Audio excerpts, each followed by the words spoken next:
오늘 설교 말씀 한번 따라해 볼까요? 판단 대신 사랑을 선택하라. 오늘은 마태복음 7장 1절에서 5절의 말씀 본문을 가지고 판단 대신 사랑을 선택하라는 제목으로 말씀 은혜를 나누기를 원합니다.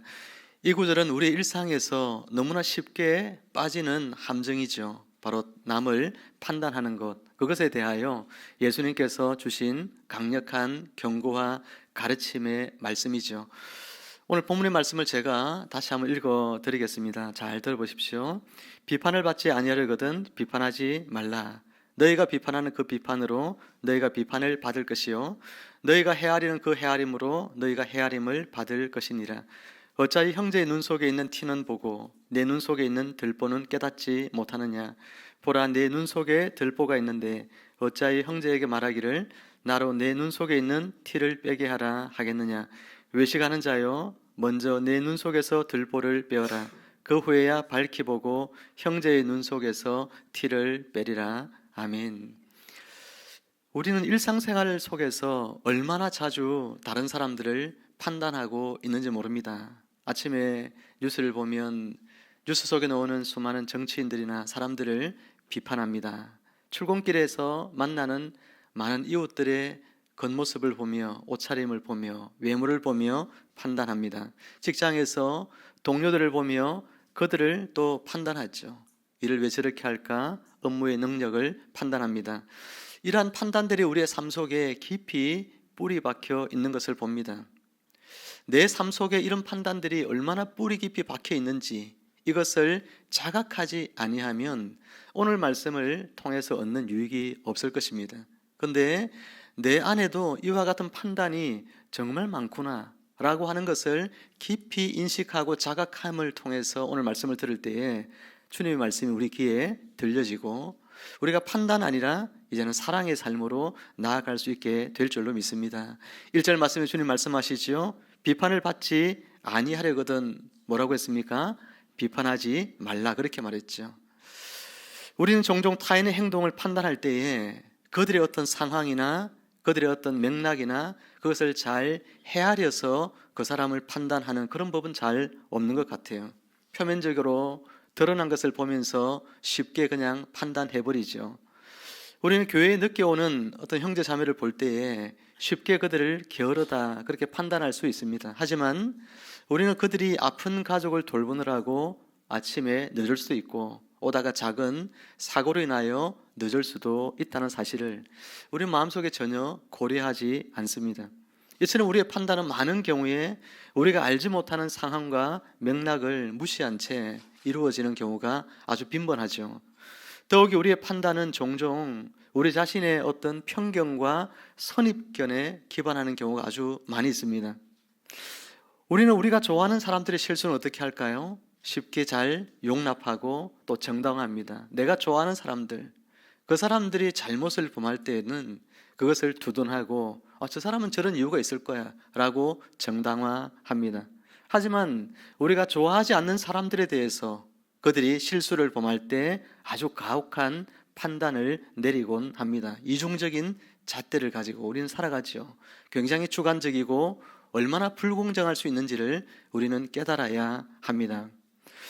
정치인들을 향하여 판단할 때 특히나 더 이와 같은 것들이 많이 나타나죠. 자신이 좋아하는 정당 후보자들은 부정한 일들을 해도 옹호하지만 반대편에 있는 사람들이 잘못을 범하면 아주 혹독하게 여러분 그렇게 판단하는 경우가 우리에게 아주 많이 있는 것을 보게 됐죠. 우리는 종종 자신을 심판자이신 하나님의 위치에 자신을 두고서 사람들을 판단하는 경우가 많죠.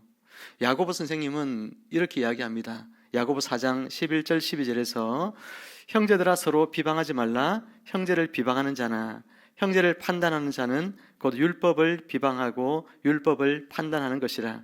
네가 만일 율법을 판단하면 율법의 준행자가 아니요 재판관이로다. 입법자와 재판관은 오직 한 분이시니 능히 구원하기도 하시며 멸하기도 하시느니라. 너는 누구이기에 이웃을 판단하느냐라고 이야기했죠. 여러분, 야고보의 이야기에 따르면 우리가 누군가를 판단하면 내가 어디에 앉아 있는 거예요? 누구의 자리에 앉아 있는 거예요? 내가 하나님의 자리에 앉아있게 되는 것입니다. 우리는 율법을 듣고 하나님의 말씀을 지키는 자가 되어야 되지, 그 율법을 만드신 하나님의 자리에 앉아서 사람들을 판단하는 그런 삶을 살면 안 되는 것입니다. 그러므로 사랑하는 성도 여러분, 여러분이 누군가를 판단한다면 내가 지금 하나님의 자리에 앉으려고 하는구나, 내가 지금 하나님을 대신하여 하나님의 자리에 앉아서 저 사람을 지금 내가 판단하고 심판하고 있구나, 그렇게 여러분 생각해야 하는 거예요. 오늘 성경 7장 2절에서 뭐라고 얘기했습니까? 너희가 헤아리는 그 헤아림으로 너희가 헤아림을 받을 것이다 라고 이야기했죠. 여러분이 누군가를 비판하면 그 비판으로 하나님도 여러분을 비판하시고 판단하시고, 누군가를 여러분이 헤아리면 그 헤아림으로 하나님도 여러분을 헤아리신다라고 성경은 말씀하고 있는 거예요. 그렇기 때문에 내가 누군가를 판단하는 그런 죄를 범하여 내가 하나님의 자리에 앉아 누군가를 판단하게 되면 진짜 그 자리에 앉으셔야 될 하나님이 나를 판단하신다는 것입니다.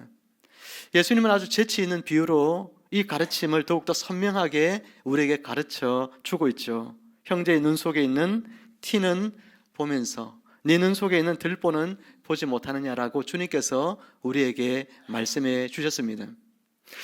이는 얼마나 우리가 자신에 대해서는 관대하고 또 타인에 대해서는 엄격한지를 보여주는 아주 예리한 통찰력이죠. 진정한 영적인 성숙은 우리가 정말 그리스도를 닮아가는 사람이라고 한다면 남을 판단하는 데부터 우리의 어떤 생각이 시작되면 안 되고 자기 자신을 돌아보고 성찰하는 일부터 우리가 시작할 때에 우리가 진짜 예수님을 따르는 사람인 것이죠.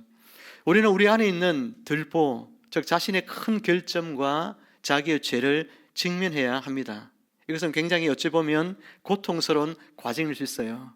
내 안에 이와 같은 큰 들보가 있다니, 그것을 직면한다는 것은 고통스러울 수 있어요. 하지만 그것을 인식하고 이 들보를, 내 안에 있는 들보부터 빼내려고 하는 그런 삶을 살 때에 우리는 예수님을 닮아가는 그런 성도의 삶을 살게 되는 것이죠. 영적 성장을 위해서 굉장히 필수적인 것은 내 안에 있는 들보를 먼저 살펴보는 것입니다. 저는 대학교 때 또 대학을 졸업하고 난 뒤에도 한 10여 년간 한 선교단체에서 훈련을 받았습니다. 제리드 형제님은 저에게 대해서 종종 이렇게 조언을 해주시는데 항상 저에게 해주시던 조언 중에 하나는 뭐냐면 네 마음을 좀 넓게 가져라 하는 이야기였어요. 네 마음을 좀 넓게 가져라, 옹졸하게 갖지 말고 좀 넓게 가져라, 이런 이야기를 자주 했습니다. 그 이야기를 늘 만나면 저에게 리더 형제님은 지적을 했어요. 익조야, 네 마음을 좀 넓게 가져라. 제가 지금 넓게 가지고 얘를 쓰고 있는데 또 그 이야기하면 기분이 나빠요. 제 리더를 보니까 리더 형제님은 그렇게 마음이 넓은 것 같지 않는데 나에게 네 마음을 넓게 가져라고 지적하니까 또 그것도 기분이 나빠요. 그 리더 형제님과 저는 10몇 년을 같이 한 공동체에 있으면서 그 공동체에서 리더가 바뀌지도 않거든요. 제 개인 리더는 그분이에요. 그냥 그분이 10몇 년 동안을 저에게 리더로서 훈련을 시키면서 매주마다 만날 때마다 말씀 열심히 봤냐, 지난주 동안 읽었던 말씀 중에 은혜 받은 거 나눠봐라, 지난주에 큐티 했던 거 한번 들고 와봐라, 큐티 노트를 보면서 이 가운데 은혜 됐던 거 나눠봐라, 암송 카드 가지고 왔어, 암송 카드 내놔봐라, 복습 구절 한번 암송해봐라, 또 새롭게 네가 외우고 있는 구절 암송해봐라, 그러면서 매번 체크를 하시죠. 그러면서 마음을 가다듬는 훈련을 늘 시킵니다. 그리고 네 마음을 좀 넓게 먹어봐라, 그렇게 늘 이야기를 했죠. 가끔은 내 마음이 아직도 이렇게 훈련을 오랫동안 학창시절에 그리고 대학을 졸업하고도 받았지만 그러나 제 마음속에 아직도 옹졸한 제 자신을 살펴보게 됩니다. 우리가 자기 자신을 성찰하고 나를 끊임없이 변화시키기 위해서 애쓴다는 것은 참 쉬운 것이 아닌 것 같아요. 아들이 군대를 가려고 이제 인도에서 나와 있지 않습니까? 나와 있는데 아들이 나왔다고 엄마가 아들 맛있는 거를 집에서 이렇게 많이 사다가 아들 먹으라고 줍니다. 딸이 인도에서 다쳐가지고 나오니까 이 딸이 또 원하는 거 맛있는 거 사다가 집에 이렇게 먹입니다. 그 제가 보니까 맛있는 음식이 하나 있더라고요. 저녁에 내가 먹어야 되겠다 하고 왔더니 없어요. 아들, 딸이 다 먹은 거죠. 내 건 어디 갔지? 왜 내 건 안 남겨놨지? 이런 옹졸한 마음이 딱 제 마음속에 들기 시작하는 거예요. 난 이 집에 필요 없는 사람인가? 이런 생각이 들고, 나는 왕따인가?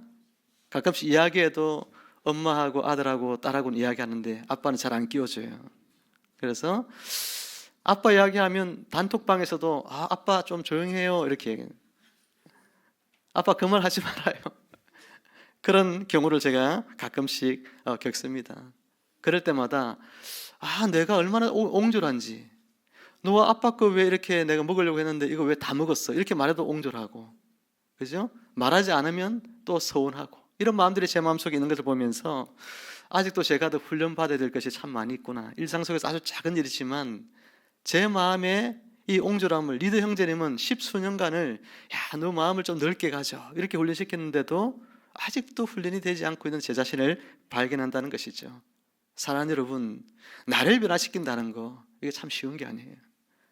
여러분 자신의 들보를 발견하고 내가 얼마나 결함이 많은 사람인가, 내가 얼마나 죄가 많은 사람이고 허물이 많은 사람인가를 늘 인식하면서 이것을 내가 하나님의 말씀으로 닦고 훈련하고 변화시키기 위해서 노력하며 산다는 것이 참 이것이 결코 쉽지 않다는 것을 깨닫게 되어지는 것입니다.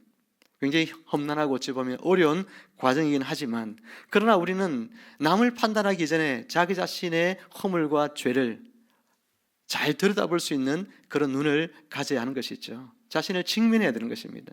시편 기자는 늘 이렇게 하나님께 기도합니다. 하나님이여 나를 살피사 내 마음을 아시며 나를 시험하사 내 뜻을 아옵소서. 한번 같이 한번 읽어볼까요? 시작.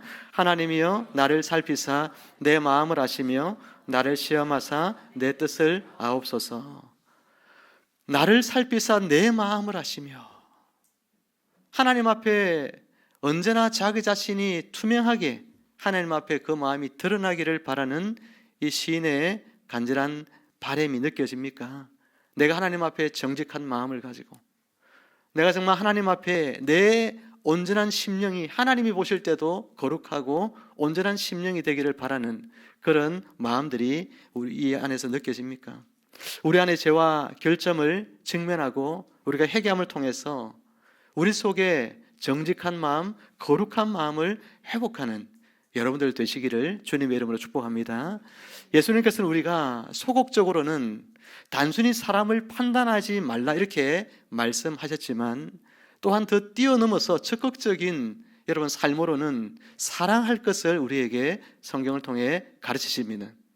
요한복음 8장에서 나오는 가늠한 여인이 이야기가 나오는데, 율법학자들과 바리새인들이 그 여인을 비난하고 처벌하려고 손에 각기 저마다 돌멩이를 들고 예수님께 데리고 왔죠.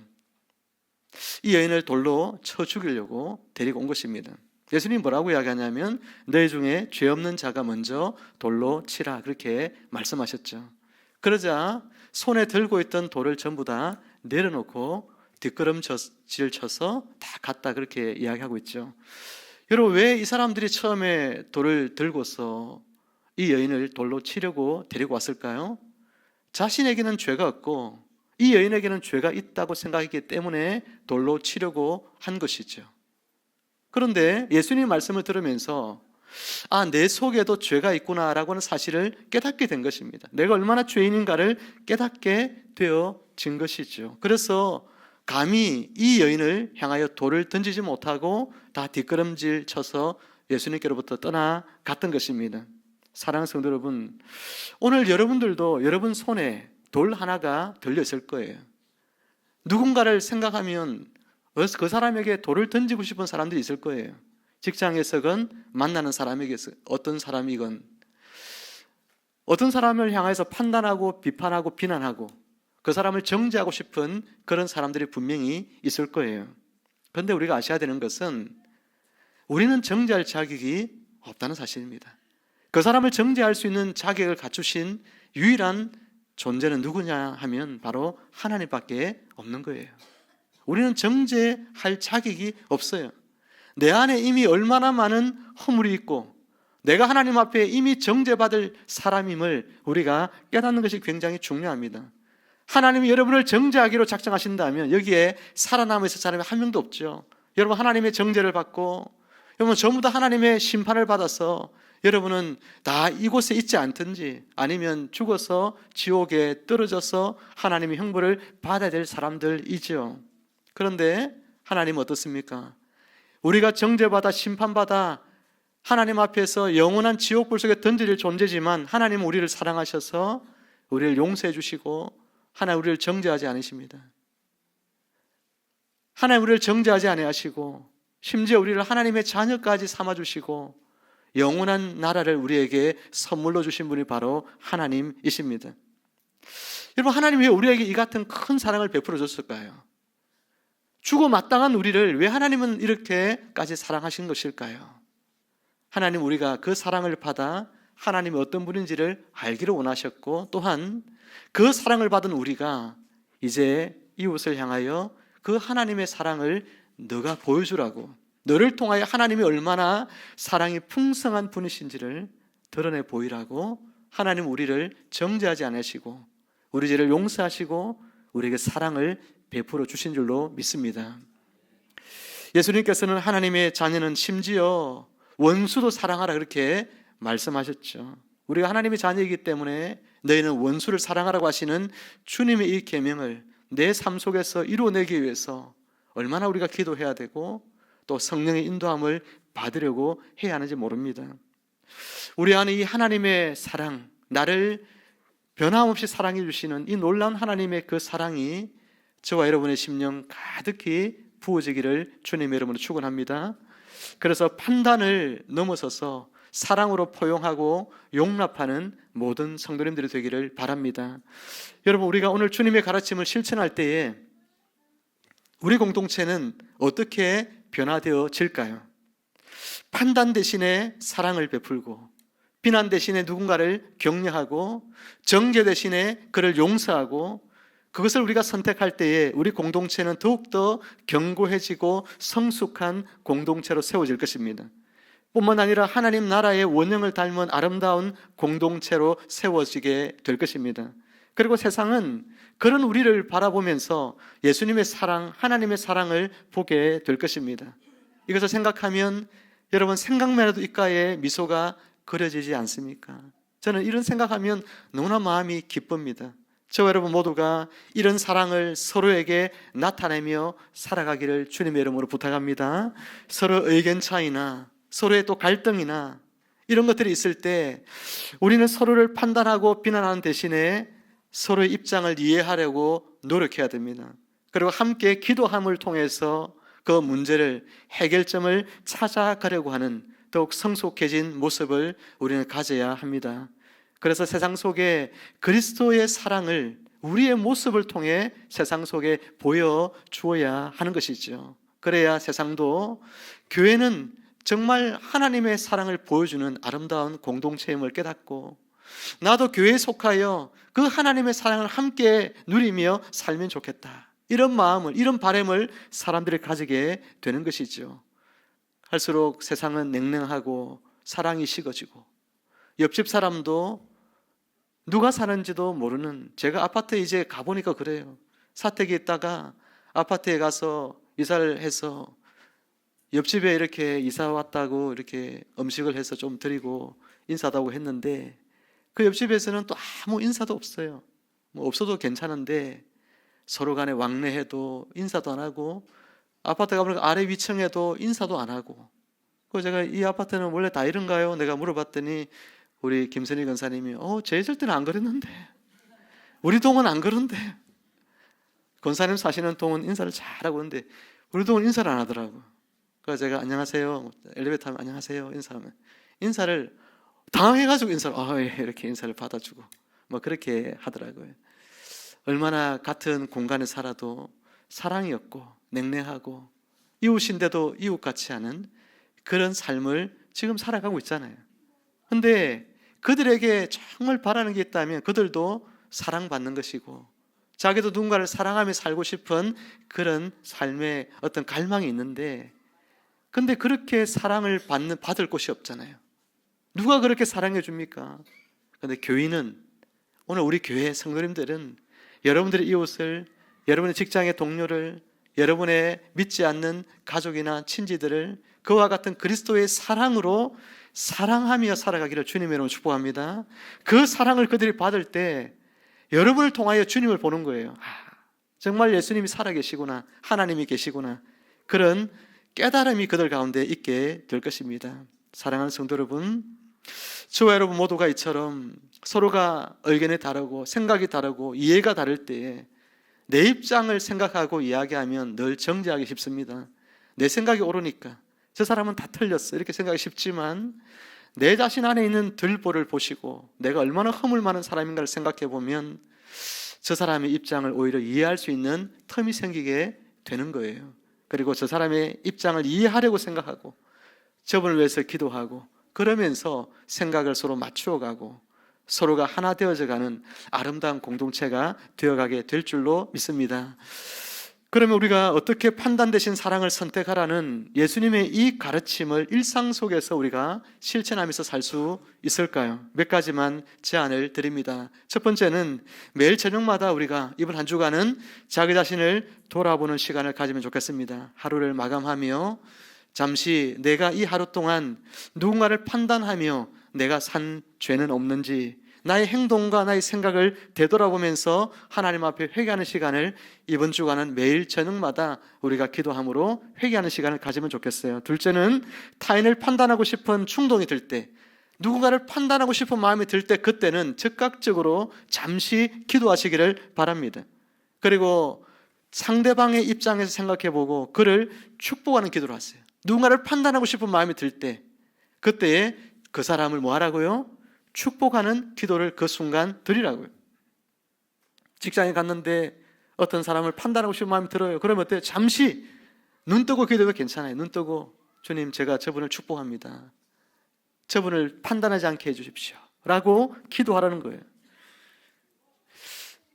세 번째, 다른 사람의 장점을 찾아서 칭찬하는 습관을 들이면 좋겠습니다. 이번 주간에는 매일 한 번은 누군가를 칭찬하면 좋겠어요. 여러분의 가족을 위해 칭찬하든 또 만나는 사람을 위해 칭찬하든 누군가에게 항상 내가 칭찬한다, 매일마다 나는 칭찬으로 하루를 시작하겠다, 그런 마음을 가지셔서 다른 사람의 단점을 보지 말고 장점을 찾으려고 애를 쓰십시오. 저분에게도 분명히 좋은 점이 있지, 그 좋은 점을 생각하면서 칭찬하는 한 주가 되길 바라고, 네 번째는 우리의 판단이 필요한 상황에서는 사랑과 지혜로 접근하면 좋겠습니다. 때로는 우리가 다른 사람의 행동이나 태도에 대해서 어떤 의견을 내고 싶을 때가 있습니다. 그죠? 누군가 행동할 때에 그렇게 말고 이렇게 좀 하지, 이렇게 이야기하고 싶을 때가 있잖아요. 왜 그렇게 해? 이렇게 하면 판단하고 정죄가 되지만, 사랑의 동기에서, 사랑하는 동기가 시작이 되어서 한다면 좀 표현을 좀 바꾸어 살 수 있을 것 같아요. 좀 더 아름다운 표현으로, 사랑이 넘치는 표현으로, 그런 지혜를 하나님께서 여러분에게 주실 거예요. 내 마음속에 누군가를 향하여 사랑의 마음으로 내가 접근하려고 하면 하나님께서 어떤 말을 통해서 그에게 당신의 사랑을 나타내실지를 여러분 지혜를 주실 것입니다. 이제 말씀을 맺습니다. 사랑하는 성도 여러분, 오늘 이 말씀을 통해서 우리는 중요한 도전을 받았습니다. 남을 판단하기 전에 먼저 자신을 돌아보러 가셨죠. 내 안에 있는 들보를 먼저 볼 수 있는, 내가 얼마나 허물 많고 죄가 많은 사람인지를 먼저 살피는 자가 되어야 되겠고, 판단 대신에 이제는 우리가 적극적으로 사랑하려고 하는 마음을 가져야 하겠습니다. 우리도 주님의 놀라운 사랑을 받았듯이 이 사랑을 우리도 다른 사람들에게 드러내 보여줘야 될 책임이 있죠. 이 사랑을 전함으로 하나님의 사랑하심이 얼마나 넓고 크고 놀라운지를 여러분의 이웃들이 여러분의 삶을 통하여 깨닫게 되기를 바랍니다. 말씀을 맺으면서 한 주 동안 우리가 성찰해야 될 네 가지 이야기들을 들었는데, 이 네 가지들을 잘 기억하고 한 주 우리가 삶 가운데서 잘 실천함을 통해서 하나님의 사랑이 여러분 안에도 풍성하게 다시 한번 더 경험되어지는 시간이 되면 좋겠고, 여러분이 만나는 사람들이 여러분을 통해서 행복해지고 또 하나님의 풍성한 사랑을 누리는 그런 복된 한 주가 되어지기를 주님의 이름으로 축원합니다. 함께 기도하겠습니다. 하나님 아버지, 은혜를 감사합니다. 우리에게 주신 귀한 말씀을 우리의 마음 가운데 담고 우리 자신의 허물을 먼저 살피며 다른 지체들의 또 다른 사람들의 좋은 점을 바라보며 그들을 사랑으로 대할 수 있는 저희들이 되게 하여 주옵소서.